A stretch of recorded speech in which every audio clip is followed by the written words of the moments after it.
light spectrum is often a main focus point when shopping for a grow light, right? But Yeah. some claim that the priority should really be light quantity instead of quality, right? So the density of photons versus the spectrum of light. What's your take on that? Yeah, so I would agree. So in terms of these power photons that we're talking about, they're in the range between 400 and 700 nanometers, strictly speaking. That's blue, green, and red photons, basically. And if all of them are present, you're going to get white. You're going to get white light. And most LEDs these days are white LEDs, supplemented usually with 660 nanometer reds. Um, those reds are sometimes confused as being somehow they promote flower, or they force the plant to flower, or they make it flower better. It's not true. The reason we add the 660 nanometer reds is because they're highly electrically efficient. That means they deliver a lot of photons per watt. And you can think about them a bit like a little photon turbo that you'd have in your lighting system. We add as much as we can afford. They're much more expensive than white lights, but they'll give it that, as I said, that boost in terms of efficiency. But there's lots of evidence has accrued now with published studies showing that you could have a range all the way from a very warm white spectrum, so similar to what HPS would be, so quite a small proportion of blue, a lot of green and a lot of red. You could have a range from that spectrum all the way up to a very cool white, which would have a lot of blue in it, so up around the 20-25%. That would have been typical in metal halide.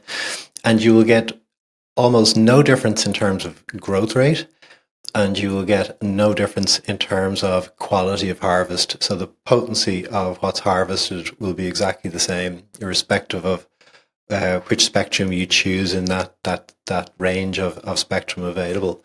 So it has very little difference.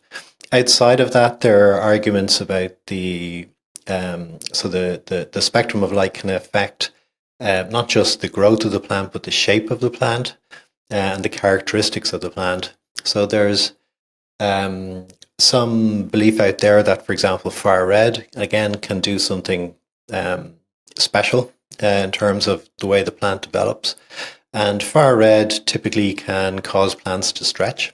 Far red is you get very high levels of far red in shade in nature, and that would signal a plant to get out of the shade and into the sun. So it's a shade avoidance response it causes, and it can cause plants to stretch. That could be useful in early stages of growth. You want to get that canopy out. You want to get that plant to extend, to fill up the surface area of your tent, to expand that solar panel out and gather all the light from your grow light. So in some cases, there may be an argument for using far red at early stages to promote that sort of growth. And then there's discussion around UV. So again, not typically present in your standard LED grow light, but you can supplement it with special fixtures which would have UVB and UVA. UVA performs a little bit like blue. It isn't. There is some evidence that it may help strengthen your plant, so it can strengthen the cuticles. That's the little parts where the branches come off, and make them a little bit stronger. Your plants are less likely to, or the branches are less likely to snap. And UVB has been shown to, in some cases, not all cases, to cause, again, what's kind of known colloquially as a sunscreen response, and that is for the plant to produce more oil.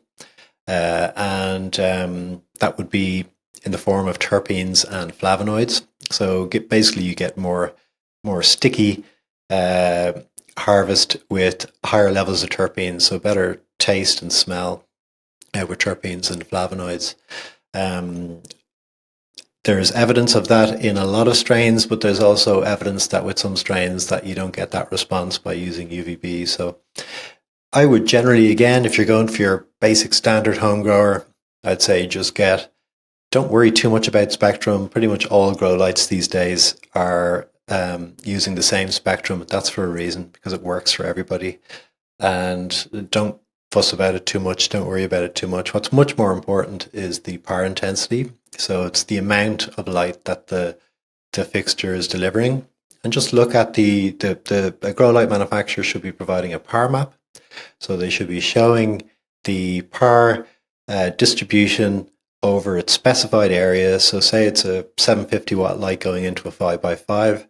It should show that light in its optimum hang height over a 5x5 space and give you a grid showing the power intensity right across the area of your target plant canopy. And you should look for even distribution and high intensity. This clip is brought to you by AC Infinity. Use discount code MrGrowIt15 to save on any of their products.